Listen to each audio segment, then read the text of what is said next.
ABP 24 news और मैं हूं आपके साथ चेतना मिश्रा। आइए नजर डालते हैं कुछ खास खबरों पर। देश में कोरोना संक्रमण की तीसरी लहर बेकाबू होती जा रही है। बीते 24 घंटे में कोरोना के लगभग 2.5 लाख मामले दर्ज किए गए हैं। इस दौरान 84,825 लोग ठीक भी हुए हैं। बता दें कि कोरोना की तीसरी लहर में पहली बार कोरोना के नए मामले 2 लाख से ज्यादा आए हैं। स्वास्थ्य मंत्रालय ने बताया कि बीते 24 घंटे में कोरोना के कुल 2,47,417 नए मामले आए हैं। इसके साथ ही देश में अब एक्टिव मरीजों की संख्या बढ़कर 11,17,531 हो गई है। वहीं देश में दैनिक पॉजिटिविटी रेट अब 13.11% हो गया है। बता दें कि हम भारतीय लोग सड़क, बाजार, अस्पताल हर जगह भीड़ से होकर गुजरते हैं। ये हमें भले ही जनसंख्या के बल पर मजबूत होने का एहसास देती है, लेकिन अब यही भीड़ कोरोना के खिलाफ लड़ाई में बड़ी चुनौती बन गई है। ओमिक्रॉन को अब तक का सबसे तेजी से फैलने वाला वेरिएंट माना जा रहा है। ऐसे में आपके शहर में 1 किलोमीटर के दायरे में 7,000 लोग रहते हैं, तो वहां कोरोना किसी नदी के तेज बहाव की तरह फैल सकता है। इसकी मुख्य वजह यह है कि कोरोना भीड़ को जरिया बनाकर लोगों का शिकार करता है। इसके खिलाफ लड़ाई में सोशल डिस्टेंसिंग सबसे बड़ा हथियार है। सभी बड़े शहरों में कर्फ्यू के जरिए भीड़ को नियंत्रित करने की कोशिश हो रही है, लेकिन क्या यह कोशिश कामयाब साबित हो रही है? इस सवाल के जवाब को जानने के लिए पहले समझते हैं कि भारत के 5 से ज्यादा और कम भीड़ भाड़ वाले शहरों में कोरोना की स्थिति क्या है।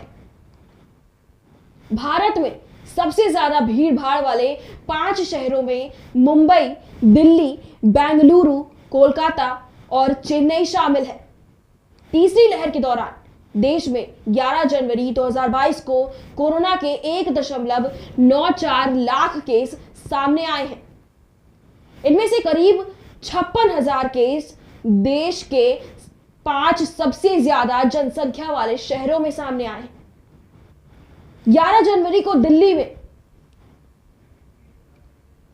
21,259 नए मामले मिले। यह इस दिन देश के कुल केस का 10% था। वहीं मुंबई की बात करें तो रविवार को यहां 11,647 केस मिले। यह इस दिन देश भर में मिले केस का 6% था। मतलब यह है कि सिर्फ 2 भीड़ भाड़ वाले शहर से 16% कोरोना केस सामने आए।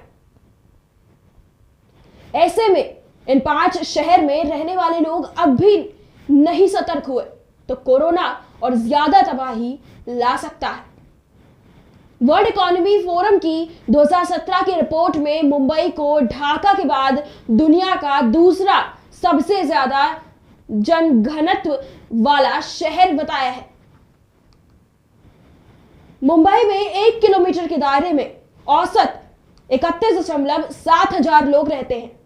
इसी तरह दिल्ली में 1 किलोमीटर के दायरे में औसत 11.31 हजार लोग रहते हैं। अंतिम सेंसस के मुताबिक कोलकाता में 24,000, अहमदाबाद में 16,000, बेंगलुरु में करीब 17,000 लोग प्रति वर्ग किलोमीटर के दायरे में रह रहे हैं। इन शहरों में भी कोरोना ने पहली और दूसरी लहर में जमकर कहर बरपाया था। तो वहीं कपूरथला भारत के सबसे कम जनघनत्व वाले शहरों में से एक है, जहां 1 वर्ग किलोमीटर दायरे में औसतन 531 लोग रहते हैं।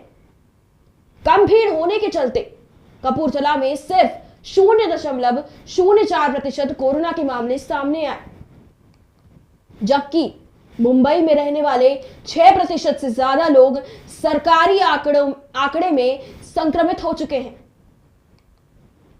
बता दें कि रोजगार के बेहतर अवसरों व अच्छी शिक्षा के लिए प्रति मिनट 20 से 30 भारतीय शहर पहुंचते हैं, जिससे शहरों में भीड़ बढ़ रही है।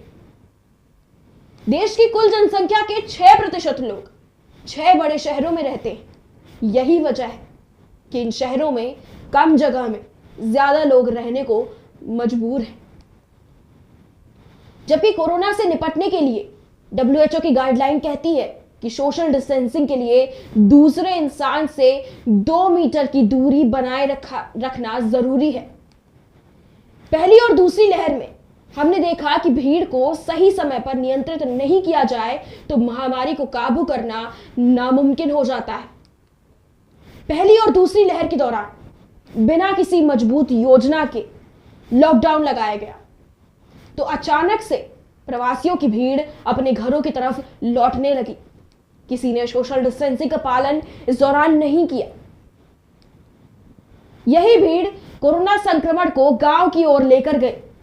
रेलवे द्वारा दी गई जानकारी के मुताबिक अप्रैल 2021 में 6 लाख लोग महाराष्ट्र छोड़कर वापस अपने घरों की ओर गए। इनमें से 3 लाख लोग केवल मुंबई से थे। अब एक बार फिर से उसी तरह दोबारा से होने का डर सताने लगा है। मुंबई, दिल्ली समेत बड़े शहरों से लॉकडाउन के डर से लाचार मजदूरों की भीड़ फिर अपने घर की ओर चल पड़ी है। इससे एक बार फिर से न सिर्फ अर्थव्यवस्था बल्कि महामारी के गांव तक पहुंचने का डर सताने लगा है।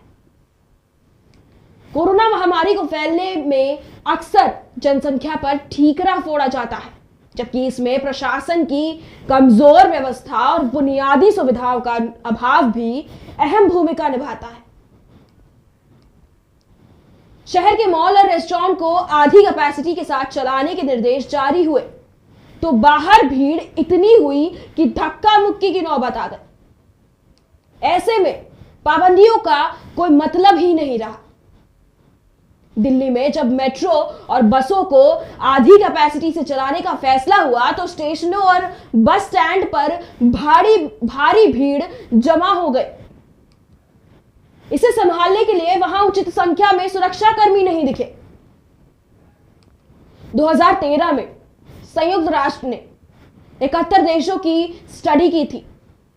इसमें सामने आया कि भारत में 1 लाख लोगों पर केवल 138 पुलिसकर्मी हैं, जबकि भीड़ को संभालने के लिए 1 लाख लोगों पर 222 पुलिसकर्मी होने चाहिए।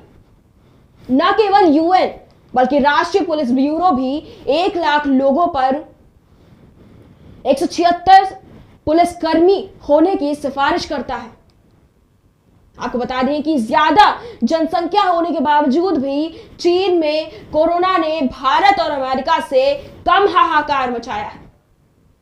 जानकारी के अनुसार अमेरिका और भारत के शहरों में ज्यादा जनघनत्व होने की वजह से तेजी से कोरोना फैला है, तो वहीं चीन के शहरों में बेहतर प्रशासन और मैनेजमेंट के चलते ज्यादा जनघनत्व होने के बाद भी संक्रमण को बेहतर तरीके से रोका जा सका।